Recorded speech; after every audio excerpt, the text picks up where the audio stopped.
Thank you for watching. This is video 2. Hopefully you watched video 1 first. So now watch the rest of this video for all your tips and techniques for our 411 kit. Okay, now we're going to do some flying geese. So you put your large square down, and you're going to put your 2 smaller squares on here. It shows you in this instructions how to do 4 flying geese at a time, and this is exactly how we're going to do it. So again, I did not use pins. I flipped this over, run a bead of this down the middle, then we press it. This is such a cool technique. Press it, press it. Then again, what I did is you can do whichever way you want to. You can run just a, oh, that's not gonna, you can run just one line down here, and then sew on a 1/4 inch past the line. This thing's not doing well, but anyway, sew a 1/4 inch past this line, a 1/4 inch past that line. Okay. Okay. Then you're going to cut it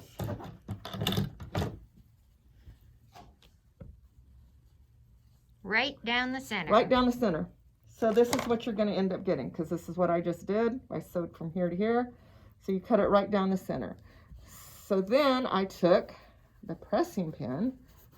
This is what makes it really nice. And press this like this. This like this.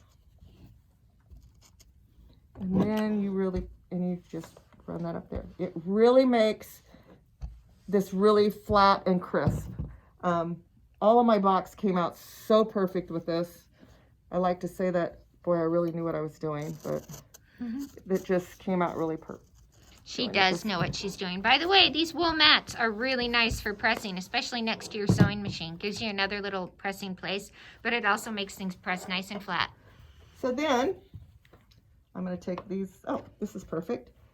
You take this other one again, you're going to put it right there. You'll put one on each one.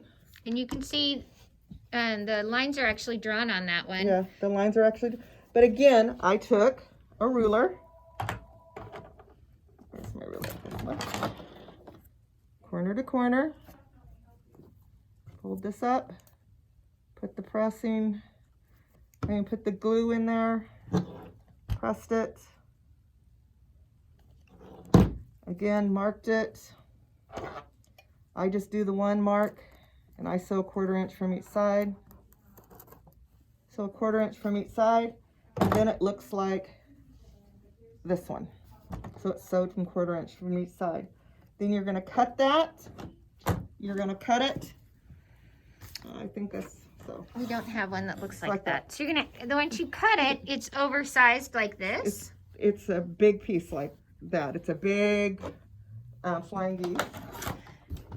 Then you take, this is where you need your, here, I'm going to cut this. You can actually use, yeah, you can cut I'm going that. to cut it. There you go. Cut it. Oh, here she is. She's gonna, we don't have a cutter. Anyway. We're just going to cut this Cut it right down the center. Corner to corner. And I'm going to cut it. And I probably need a new blade because I just got this one off the cutting counter. Okay, if that happens to you, you need to get a new blade. And we have blades for you. Yeah. And again, we're going to use the pressing pin. Advice from Lucy and Ethel.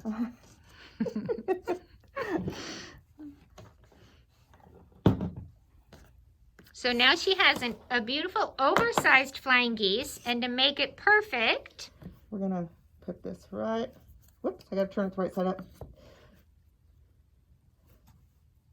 It just fits right up inside there. Okay? So what I do is I'll cut this side first.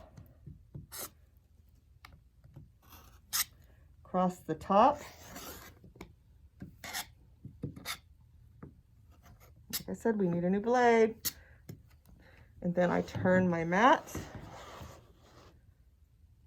Hold on to it.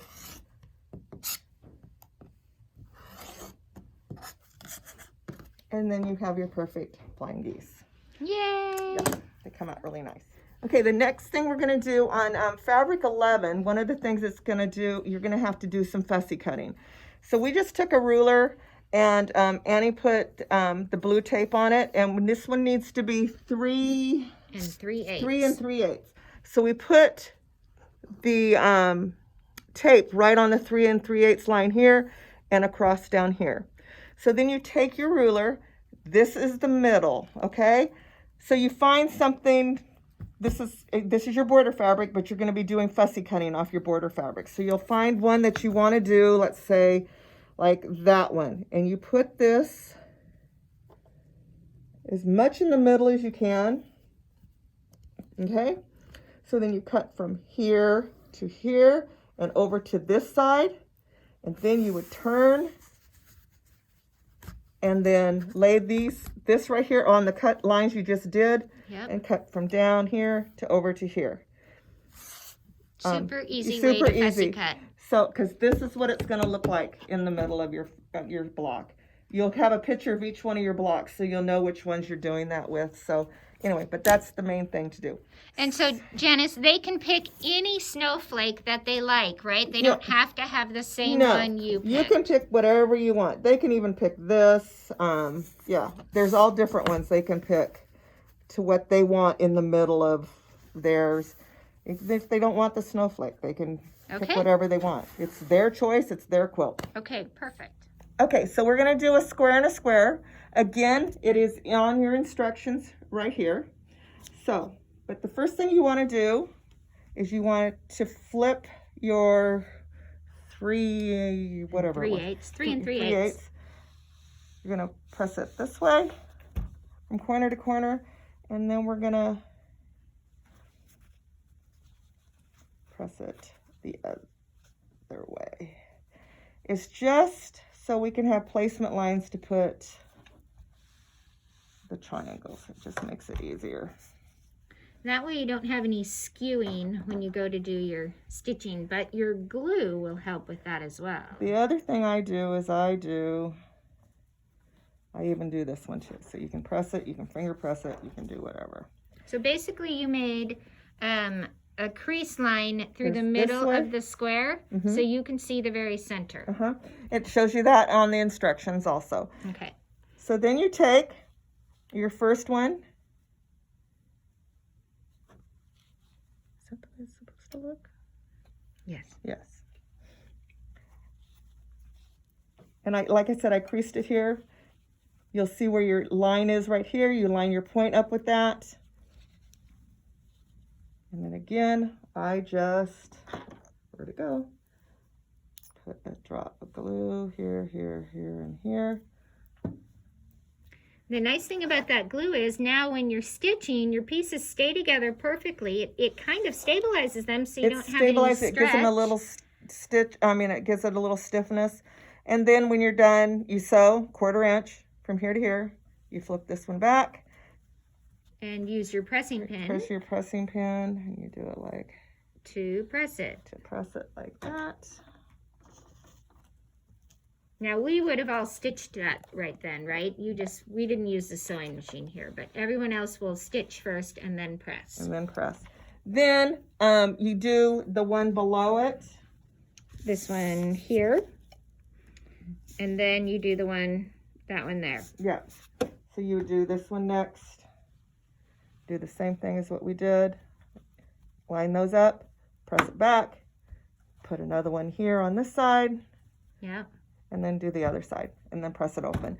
Then you would square it up to whatever it tells you to square it up in your pattern, which is here is 4.5 inch block. Is a 4.5 inch block. And remember when you square it up to leave your points. Okay. Yeah. So it should come out nice and even. Yep. So this is the 1/4 inch seam tape. It's really easy way to stitch a 1/4 inch from the center of your line and not have to mark. And not have to mark. You're just going to push your triangle up on this black line here. You can notice both points are lined up on the black line. And as I get up here, you can see that my needle is going to stitch right along here on that red line. So right there is where my needle's lined up with, and I'm gonna stitch a 1/4 inch from the center. Then I can take this out and line this point up on the black line and I push it up along here, and as I get here, now I'm a 1/4 inch from the center, and as I stitch along, I just keep guiding my point of my fabric right there, and it'll keep me a 1/4 inch from the center of my square all the way. So it's a nice way to stitch without having to mark my triangles. How do you put this on your machine? Super easy. I like to put my foot down and my needle down, and then I put the tape all the way up to the needle so I can line that up and then make sure I'm nice and straight all the way out.